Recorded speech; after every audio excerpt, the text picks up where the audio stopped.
Hypnotise অর্থাৎ সম্মোহন শব্দটির সাথে আমরা মোটামুটি সবাই পরিচিত, কারণ এটি খুবই ইন্টারেস্টিং একটি টপিক। কেননা আপনি আমি সবারই কখনো না কখনো ইচ্ছে অবশ্যই জাগে যে কাউকে হিপনোটাইজ করব, কিন্তু এটা করা অতটা সহজ ব্যাপার নয়। হিপনোটাইজ হচ্ছে আপনি এমন কিছু কোনো মানুষের সামনে গিয়ে করবেন যাতে করে সে পুরোপুরি ভাবে কিছুটা সময়ের জন্য ভ্রমের মধ্যে চলে যান, যাকে স্বাভাবিক কোনো ব্যাপার হিসেবে কখনোই বলা যায় না। এই পৃথিবীতে খুব কম মানুষই আছে যারা মানুষকে হিপনোটাইজ করতে সক্ষম, কিন্তু মানুষকে হিপনোটাইজ করা যতটা কঠিন কাজ, তেমনি কোনো প্রাণীকে হিপনোটাইজ করা ততটাই সহজ কাজ।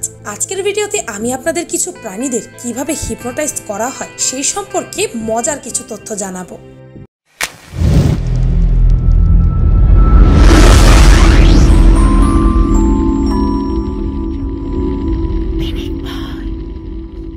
নাম্বার 1, সাপেদের বশ করা।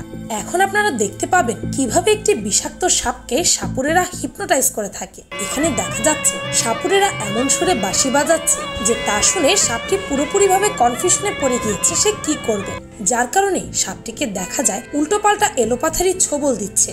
আমরা সকলেই টিভি সিনেমার বদৌলতে এমনটা ধারণা করি যে সাপেরা বিনের সুরেই বশ হয়ে যায়, কিন্তু খুব কম সংখ্যক মানুষই জানে যে সাপেরা আসলে কোনো শব্দই শুনতে পায় না, তারা নিজের চোখ আর অনুভূতি দিয়ে সবকিছু করে থাকে।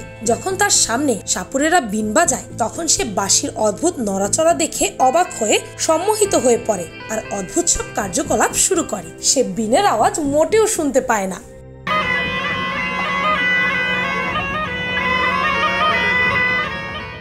নাম্বার 2, এখন আপনারা জানবেন হিপনোটাইজ করে কিভাবে উটপাখিদের হাত থেকে রক্ষা পাওয়া যায়। কখনো যদি এমনটা হয় আপনার সাথে যে আপনি কোনো উটপাখির শিকার হতে যাচ্ছেন বা আপনি প্রচন্ড ভয় পেয়ে গেছেন, তখন তো আপনি পালাতে পারবেন না, কারণ উটপাখি খুব দ্রুত দৌড়াতে পারে। কি করবেন তখন?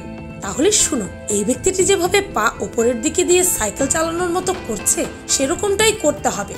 দেখবেন এমনটা দেখে উটপাখির দল কিভাবে দৌড়ে পালায়। তাদের পালানোর কারণ হচ্ছে তারা মনে করে এটা হয়তো কোনো অদ্ভুত এবং ভয়ঙ্কর কোনো প্রাণী এবং এর সামনে যাওয়া মোটেও যাবে না, কারণ এমন কিছুর সাথে তারা কখনোই পরিচিত নয়, যাতে করে তারা দৌড়ে পালাতে থাকে। নাম্বার 3, মানুষ যেমন এরকম স্ক্রিন দেখে হিপনোটাইজ হয়ে যায়, তেমনি একটি ব্যাঙও এমনটা দেখে হিপনোটাইজ হয়ে যায়। যদি না দেখে থাকেন তাহলে দেখুন, ব্যাংকে যখন এমন স্ক্রিন দেখানো হয় তখন দেখা যায় সে এমন ভাবে স্ক্রিনের দিকে তাকিয়ে রয়েছে যাতে করে তাকে ধরে নাড়া দেওয়ার পরেও তার কোনো সাড়া পাওয়া যায়নি। এছাড়াও আপনি একটি পিঁপড়ার স্ক্রিন দেখেও ব্যাংকে ভ্রমে ফেলে দিতে পারবেন। ব্যাঙের মাধ্যমে আপনি এই গেমটিও খেলতে পারবেন। আপনার কিছুই করা লাগবে না, আপনি শুধু তার সামনে স্ক্রিন ধরে রাখবেন, দেখবেন সে কিভাবে খেলে দিচ্ছে। আসলে ব্যাঙ মনে করে সে হয়তো এমন করে পিঁপড়েগুলোকে খাচ্ছে, আসলে সে খাচ্ছে না, সে তো তা বুঝতেই পারছে না। নাম্বার 4, বাঘের শিকার করার পদ্ধতিতেও হিপনোটাইজিং দেখা যায়। কারণ হচ্ছে তার গর্জনের শব্দ। সাধারণত একটি বাঘ শব্দ করলে তা 1 কিলোমিটার দূর থেকেও শোনা যায়।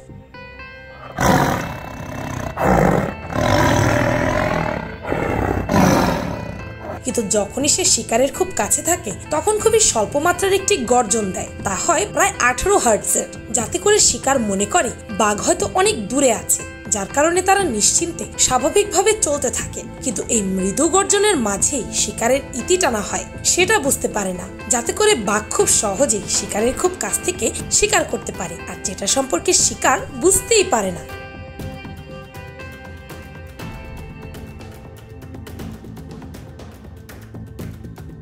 নাম্বার 5, কবুতরকে খুবই চমৎকার একটি পদ্ধতিতে হিপনোটাইজ করা যায়, কারণ একে ধরে আপনি একে উল্টো করে তার মাথায় চারপাশে আঙুল ঘুরিয়ে তাকে হিপনোটাইজ করতে পারবেন। হিপনোটাইজ হওয়ার পরে কবুতরের চোখ খোলা থাকে কিন্তু শরীর অচেতন হয়ে মাটিতেই পড়ে থাকে, যতক্ষণ না পর্যন্ত কোনো উচ্চস্বরে শব্দ না হয় আর তাকে নাড়ানো না হয়, ততক্ষণ পর্যন্ত সে এভাবেই অচেতন অবস্থায় পড়ে থাকে।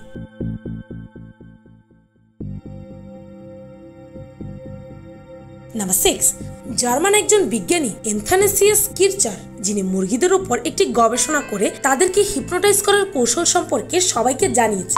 সে দেখিয়েছেন যখন একটি মুরগিকে মাটিতে শুইয়ে তার মাথাকে ঠিক এইভাবে রেখে দেওয়া হয় আর তার সামনে একটি চক দিয়ে দাগ টানা হয়, তখন দেখা যায় এটি কোনো ধরনের নড়াচড়া করে না, যেন অজ্ঞান হয়ে গেছে। মুরগিটি এমত অবস্থায় ততক্ষণ পর্যন্ত থাকে যতক্ষণ না তাকে কেউ নাড়াচাড়া করে। নাম্বার 7, এখানে দেখা যাচ্ছে একটি হরিণকে যখন একটি হায়না শিকার করে খেয়ে ফেলতে নিচ্ছিল, তখন সে এমন একটি ভাব ধরে শুয়ে আছে যা দেখে মনে হচ্ছে সে কিছুই বোঝে না। হায়না তাকে খেয়ে ফেলছে, এতে তার কোনো রিয়াকশনও নেই। হরিণের এই অবস্থাকে একভাবে আপনি সম্মোহন বলতে পারেন, কারণ সে এমন ভাবে দম বন্ধ করে মরে যাওয়ার ভাব ধরে থাকে যাতে করে হায়না মনে করে এটি হয়তো মারা গেছে। এতে করে বাঘ অথবা অন্য যে প্রাণী রয়েছে তাকে দূরে ভাগিয়ে দিয়ে নিজে একা একা মজা করে খাবো। কিন্তু যখনই হায়নাটি বাঘকে ভাগাতে যায় তখনই দেখা যায় হরিণটি হঠাৎ করে লাফ দিয়ে উঠে দাঁড়ায় আর দেয় ভো দৌড়। আর এতে হায়না পুরোপুরি বেকুব বনে যায়। হায়নার জন্য এক বালতি সমবেদনা রইল। নাম্বার 8, কোবরা যে কত ভয়ঙ্কর সাপ তা তো আপনারা ভালো করেই জানেন। এই সাপকে হিপনোটাইজ করা কোনো সহজসাধ্য ব্যাপার নয়। কিন্তু দেখুন ভিডিওটিতে ব্যক্তিটি কিভাবে কোবরাকে হিপনোটাইজ করছে। সে প্রথমে কোবরার মুখের সামনে নিজের আঙুলকে ঘুরিয়ে আনে, তারপর এক দৃষ্টিতে কোবরার দিকে তাকিয়ে থাকে। এইভাবে তাকিয়ে থাকতে থাকতে সে এক পর্যায়ে কোবরার খুব সামনে চলে যায়, কিন্তু সাপটি তাকে আক্রমণ না করে পুরোপুরি হিপনোটাইজ হয়ে তাকিয়েই ছিল। তারপর তারা দুজন কিস করলো। কি অদ্ভুত তাই না? কোবরাকে হিপনোটাইজ করে একদম চুম্মাই দিয়ে দিল। বাপরে বাপ। নাম্বার 9, আপনি একটি লাঠি দিয়ে একটি বিড়ালকে হিপনোটাইজ করতে পারবেন। আপনি তার সামনে গিয়ে একটি লাঠিকে এইভাবে নাড়াবেন, তারপর লাঠিটিকে তার সামনে রেখে দিবেন। দেখবেন কতটা কনফিউশনে পড়ে যায় এই লাঠিটি নিয়ে। এই লাঠিটিকে সে চিনতেই পারবে না আর অবাক হয়ে তাকিয়ে থাকবে। আর যখনই লাঠিটি আপনি হাতে নেবেন তখনই আবার সে লাঠির উপর হামলা শুরু করবে। যা আপনি যতবারই করেন না কেন ততবারই সে এমনটাই করতে থাকবে। এটি হচ্ছে বিড়ালকে হিপনোটাইজ করার একটি চমৎকার পদ্ধতি।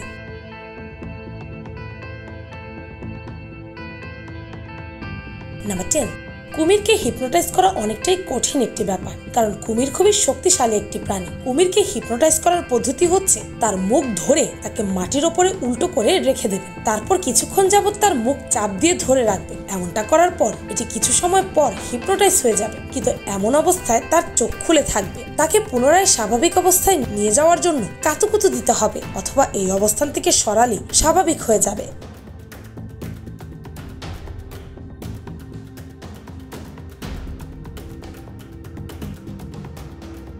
নাম্বার 11, ব্যাঙকে হিপনোটাইজ করা একদমই সহজ, কারণ এটি খুবই শান্ত প্রজাতির প্রাণী। এদেরকে হিপনোটাইজ করার জন্য আরো একটি পদ্ধতি আছে। এদেরকে উল্টো করে পেটের নিচের অংশ থেকে উপরের অংশ বরাবর চাপ দেবেন, দেখবেন সে মুহূর্তের মধ্যেই হিপনোটাইজ হয়ে গেছে। এমতো অবস্থায় ব্যাঙের চোখ যেমন আছে তেমনই খুলে থাকবে। কখনো হাতের কাছে ব্যাঙ পেলে এমনটা ট্রাই করে দেখতে পারেন।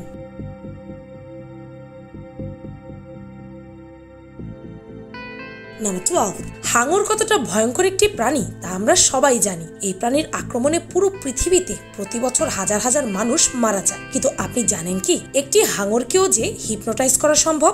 যদি না জেনে থাকেন তাহলে জেনে নিন। এখানে আপনারা দেখতে পাচ্ছেন একটি হাঙরকে একজন ডুবুরি নাকের মধ্যে মাসাজ করে তাকে এমন অবস্থায় নিয়ে গিয়েছে যে সে পরবর্তীতে নড়াচড়া করাও বন্ধ করে দিয়েছে। যাতে করে দেখতেই পাচ্ছেন ডুবুরিটি কিভাবে তাকে নিজের হাতের মাধ্যমে সোজা টেনে ধরে রেখেছে, যাতে করে হাঙরটিকে দেখে মনে হচ্ছে এটি হয়তো মারা গেছে। কি অদ্ভুত তাই না? আবার আপনি এমন করতে যাবেন না যেন একটি রাগান্বিত হাঙরকে হিপনোটাইজ করতে গেলে দেখবেন হিতের বিপরীত হয়েছে।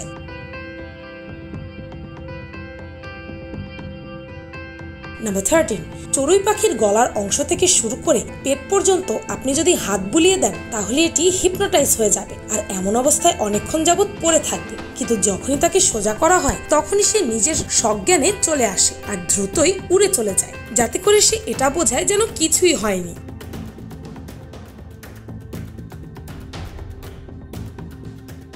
নাম্বার 14, আপনি যখন কোনো মুরগির সামনে আয়না রেখে দেবেন তখন দেখতে পাবেন সেটি কিভাবে আয়নায় তার প্রতিবিম্বের সাথে যুদ্ধ করছে। কিছু প্রাণী আছে যারা আয়নায় নিজেদের চিনতে পারে, আবার কিছু আছে যারা নিজেকে আয়নায় চিনতেই পারে না, যাতে করে সে মনে করে আয়নায় যেটি আছে সেটি তার শত্রু। তাই আয়নায় থাকা নিজেরই প্রতিবিম্বের সাথে লড়াই শুরু করে দেয়। এরকমটা শুধু মুরগির ক্ষেত্রেই হয় এমনটা কিন্তু নয়, ছাগলের ক্ষেত্রেও হয়, যেমনটা আপনারা ভিডিওতে দেখতে পাচ্ছেন। অনেক সময় ছাগল আয়নাতে আঘাত করতে করতে আয়নাই ভেঙে ফেলে।